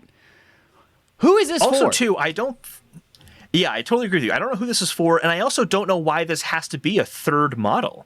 Why didn't this just replace the original one? That would have made more sense to me. I think that would have been a much bigger deal. That would have made much more sense to me, because it's not like there's a lot there to say, you're thinking about buying a Switch? Well, for an extra $50 more, let me tell you about this incredible experience you're going to have. It's like, you're going to have largely the same experience. Like, if you're playing in handheld a lot, the Switch Lite is probably the more appealing console to you anyway. But if you're playing docked all the time, this offers you nothing. Like, it doesn't offer you really anything. You can get an Ethernet adapter for your current Switch dock, and it will work and connect for $10. Like, it's just like, if the Ethernet's the big thing for you, get a regular Switch, keep it plugged in all the time, and use an Ethernet adapter. That's a better deal for you. I agree OLED's a better technology, but is 7-inch really big enough to be like, whoa, Metroid Dread's going to be insane with an extra, less than an inch of screen real estate? Like, I don't get who this is for. It doesn't make any sense to me. To toot my own horn too, I was half right. So earlier this year, I did a whole grind episode of There Is No Switch Pro. Right. But people might say, "Oh, I was right. I wasn't right," because my whole thing on saying there's no Switch Pro was there's no third model. Right. That was my whole thing. Was it's going to be a replacement. It's no third model, and this is like a third model, but it's also not a Pro version either. I'm like totally like at a loss. It's just such an odd move, especially with Doug Bowser's comments recently, because he's been asked very recently, like, what's going on with new Switch hardware. He's been asked since like from December until like even a few weeks ago, and his response has always been, we're always looking at new technology, but we want to invest in the technology that will make a difference in the gameplay experience of our users. I don't think this meets the criteria of that. Speaking of, I read an article today from Kotaku that said Metroid Dread will be the first game to take advantage of the new Nintendo Switch OLED model. And in my head, I thought, what is it going to take advantage of? The new kickstand? The higher throughput of the Ethernet port? Did they program in an extra inch of stuff to put on the screen? No, absolutely not. It's the same resolution. What the fuck are they taking advantage of? It's not like it's the improved audio. Maybe if they figure out like there's something. It doesn't even say like stereo audio or Atmos audio. It's just like improved. Like what the fuck are they taking advantage of? On that note too, it's not like all right. Like take Breath of the Wild for example. I've listened to that on the Switch console itself. I think the speakers are actually fine on the Switch console itself. They're obviously not amazing, but they have high-quality audio in the Switch version for when you're playing on the TV. So it's not even like you could, quote-unquote, take advantage of, like, the better audio, because you're already taking advantage of better audio, assuming someone might play on a TV with a sound system. Yeah. So, like, it just... Even though like, you can't take advantage of that, you're right with the OLED.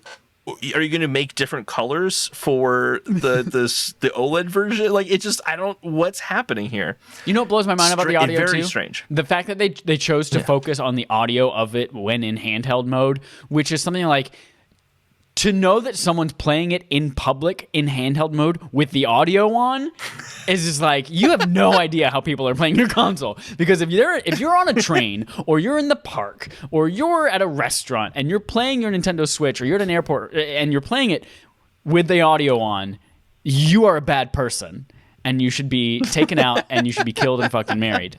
But so the big thing there is like, oh, if you're in handheld mode, you're probably listening on headphones. And guess what didn't come to this Nintendo Switch? Bluetooth headphone support. I still have to carry around this shitty pair of like 7-year-old earpods in my Switch case with me if I want to listen to this thing on the go while I'm playing it. It's so... I don't understand it. I don't understand why they chose these specific things to focus on. I get the 7-inch OLED display, but that's something that should have come with a ton of other upgrades. Why Ethernet? Why 64 gigabytes of internal storage when that's going to hold maybe a couple extra games? And then improved audio. It doesn't make sense to me. They focus on all the wrong things. Nothing... I had this thought in the back of my head of like, they'll announce 4K and I don't really need 4K, but I'll be like inclined to get it because it's 4K and my game's a little bit better on my TV. And I'm like, I'm going to cave. I know it. And I saw this and I'm like, oh yeah, there's no chance I'm going to cave. I'm never going to buy this. There's no point. It reminds me of that quote that Henry T. Ford didn't actually say, but people said that he said it, where he says, if I asked customers what they wanted, they would have asked for a faster horse. But then instead, he made a car. And they're like, oh my God, I didn't even know that that's something that I needed. Nintendo asked their customers what they wanted. And they're like, cool, we're going to make you a donkey now. It's a worse horse, but it's cuter. They're like, that's not what we wanted. Why aren't you listening to us? Why did you make a donkey when we wanted a car? It doesn't make any sense. One thing, so under the whole like 4K and better like processing power note, one thing I thought about was, well, did the DSi and the new 3DS and the new 3DS XL really take advantage of extra hardware? Not really. Okay, you had SNES games. Okay, you had like Xenoblade Chronicles 3D. Like, it never really actually took advantage of like the extra processing power, really. And so maybe Nintendo kind of thought, well, we don't have to do that because no one takes advantage of it anyway, so let's just save money on this. Like, that would make sense to me. Yeah, it's not even... It's the same exact chip that was in the old model. Like, it's... Yeah. Then again, going back to the confusion of, like, but they didn't get rid of the old one. And now Jeff Grubb is saying, there actually is still a Switch like Pro, like a upgraded Switch, because it's coming out next year. And like, well, then especially confused why they released the OLED model now at a higher price point. Is the lineup going to be Switch Lite, Switch regular, Switch OLED, and then like a $400 like better Switch SP, Super Switch? Like, is that how it's going to work? Like, that doesn't make any sense to me. Or is in a year OLED going to take over the original Switch slot, and then that's when the old Switch goes away? Do they have to do this pricing? This is another kind of tangent thought. Do they have to do this pricing because of the chip shortage and they need to make more money, so they're doing a $50 increase in the price, but they knew they couldn't get rid of the old Switch and offer this at $350? Like, I don't know what this is. I think they were honestly better off just not releasing it. Yeah. If I buy this fucking Nintendo Switch, which I will, if I buy this Nintendo Switch and then not play it, like I tend to do with my Nintendo Switch, and then next year another Nintendo Switch comes out that I have to buy, I'm gonna throw up in my own bed and I'm gonna choke on my vomit. That's what's gonna happen. I hate this. I hate it so much. Yeah, it is going to be the superior experience. Like, obviously, if you of course have your choice between a Nintendo Switch and the OLED model, there is enough there that I would say, you know what, spend the $50. That OLED display is going to be really nice. That kickstand is going to be worth it if you play a lot of stuff on the go. And, you know, why not have the extra internal storage? Like, yes, there's enough there to justify the $50 price bump. There is not enough to justify releasing that model as a second standalone. It's so stupid. Here's the thing, too. Their whole thing was, their goal isn't to get new people to buy Switches. Their goal is to get the same people to buy Switches. There's more than one Switch in a home or something like that. How does this live up to that? I'm doing it, but I'm an idiot.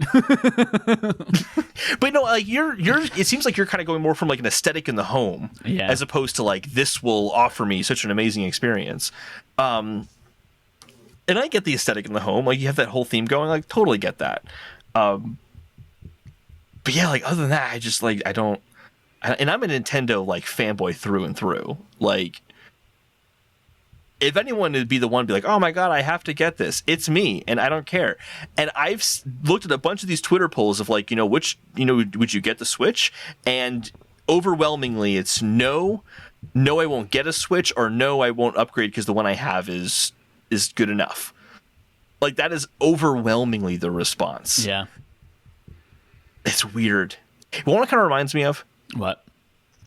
When Apple introduced the iPad Pro for the first time, and really, to me, it seemed, and like in hindsight this makes sense, but at the time it seemed like, well, why are you making a new iPad Pro and charging way more for it? These seem like they were just the next features for the next iPad, not necessarily like pro level stuff.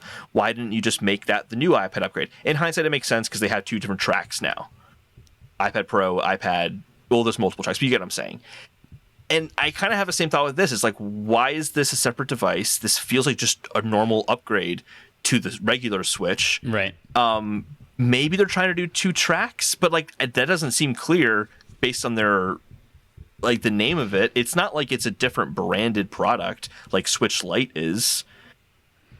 Like, the Nintendo Switch OLED model just seems like the laziest name to be like, well, we have to distinguish it somehow. There's not really that much great about it. We can't call it Super Switch. That's way overkill. We can't call it, like, Special Edition. That's overkill. Just, all right, it has no OLED screen. We'll just call it Switch OLED, which I'll be calling Swoled from here on out. See, when I've been reading that online, I've been reading it as Swoled, but Swoled, yeah, it's a swolled up Switch. Oh, because the battery puffed up and expanded because it was dying. Actually, funny you mention that. I will get one of these when my Switch's battery dies, rather than just getting the battery replaced. I'll just get a Switch OLED at that point. You know what? Matt was talking about on the podcast about how how his battery is horseshit now. Like, this is a perfect opportunity for him to get a beautiful, sexy black and white one. Yeah. Well, I think that's all we have to say about Nintendo Switch OLED model. Such a great name. Moving on to the fetch quests, which we only have 3 this week, not many, because a lot of the stories this week were actually pretty big. The first one off the bat is actually something that I forgot to put in the notes last week, and I feel bad because this is an awesome story, and that's that multiplayer Control spinoff is coming from Remedy and 505 Games. Thank you, Eric Van Allen at Destructoid. This will be a multiplayer PvE experience, but there's also a new single-player Control game coming out with a bigger budget and all that. Just fantastic news across the board. All good news. Be excited for that. If you haven't played it already, Control, incredible game. Go play it. It was my game of the year 2019. We have a whole Barf episode after you finish it where we talk about it. Go and listen to it. It's great. It is one of those super special games that every gamer needs to play.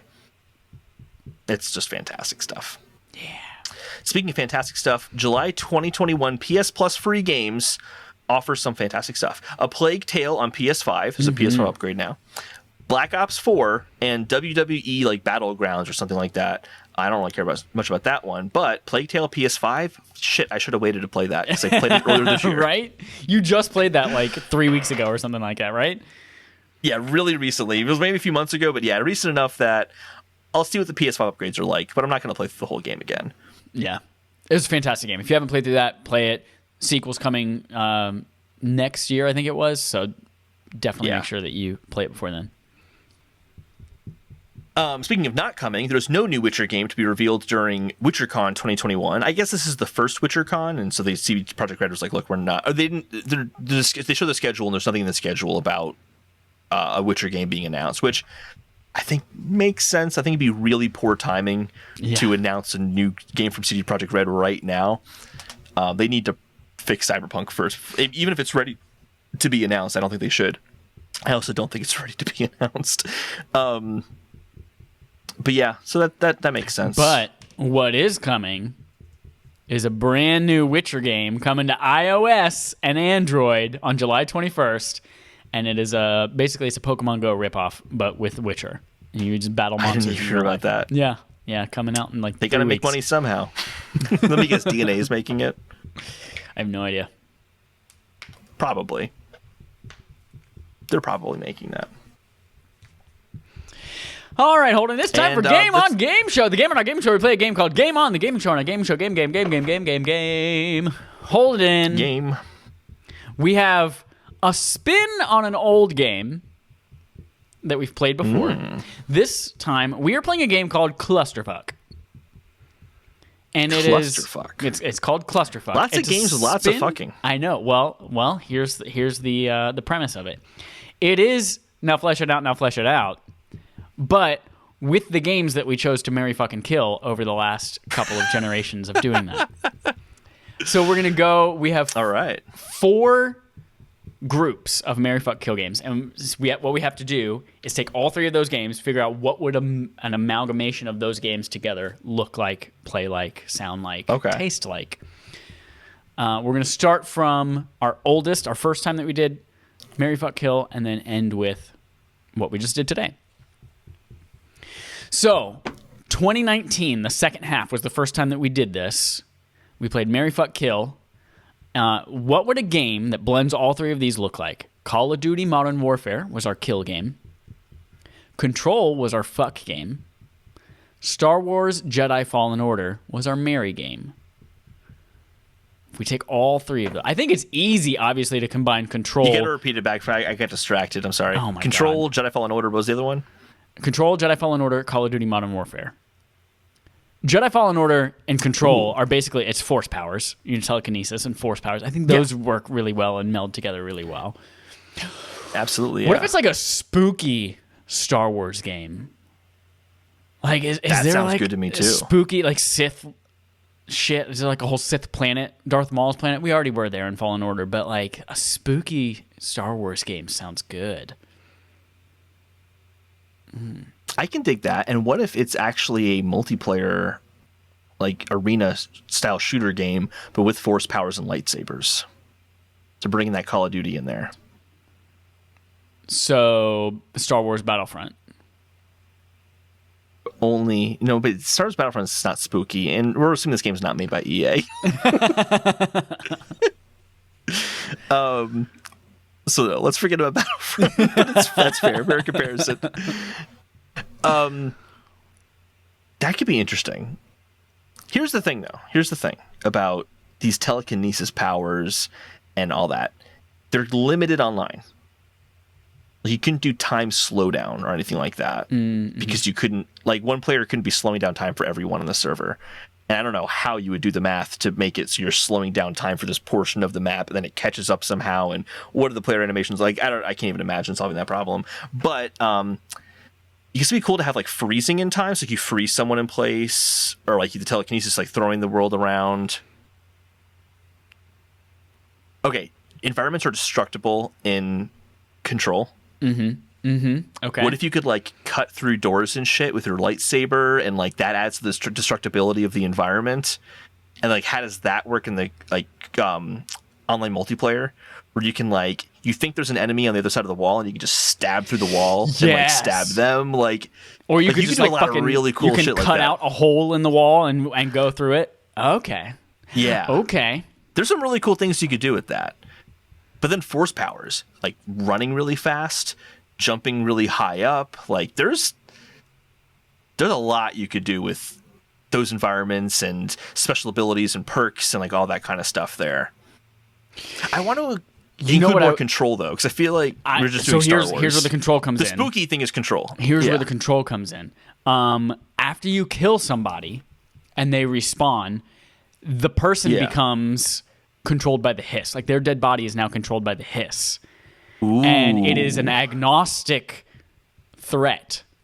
So like you guys are fighting each other, and then there's this also third thing that like will fucking fuck up anybody that's near it. And so the more that you kill each other, the more of a threat the hiss becomes. And it's just, now it's like a shared common enemy that you're both also have to take care of that. That's really cool. That's really awesome. I just got goosebumps. It makes those. So this kind of works. This is kind of like a I mean battle royale, like a full 100 player thing, but it's kind of like battle royale in the sense of like you're chipping away and it's like a last man standing kind of thing, and then you have these two people against each other or the last few, and then a bunch of hiss around them at the same time. Like, that would be so tense. Yes, it's kind of like, this sounds like a when zombies came to Warzone, and they're like you would die and you'd become a zombie, and then as a zombie you kill somebody in order to regain your humanity. But then by the end of the game it was like two people and then a shit ton of zombies as they were trying to. That's kind of what it would be. Yeah. Okay. Yeah. Nailed it. 1 down, 3 to go. Number 2, our 2020 part 1. We decided to kill Minecraft Dungeons, fuck Resident Evil 3, and marry Cyberpunk 2077. How do we meld those 3 together?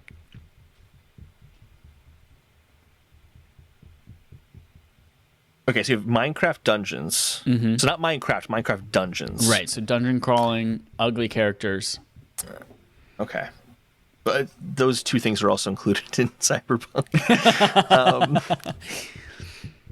I dig in that game, but I do like Cyberpunk a lot. Okay, so wait, it was Cyberpunk, Minecraft Dungeons, and then Resident Evil 3. Resident Evil 3. Yep. I feel like these are really hard to bring. I feel like a together. Cyberpunk style, like just that style of world and stuff like that would be a really cool kind of dungeon crawler to go through.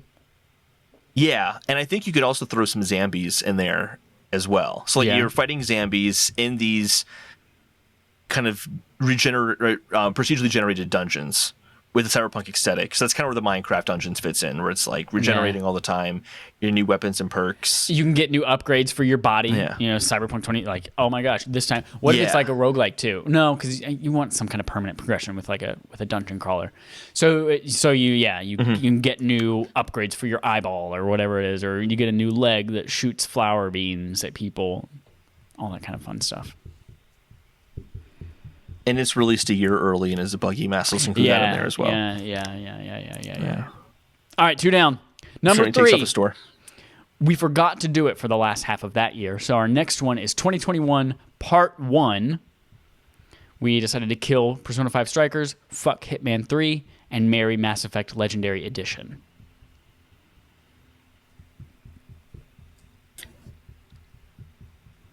I don't know much about Persona 5 Strikers. What is that actually?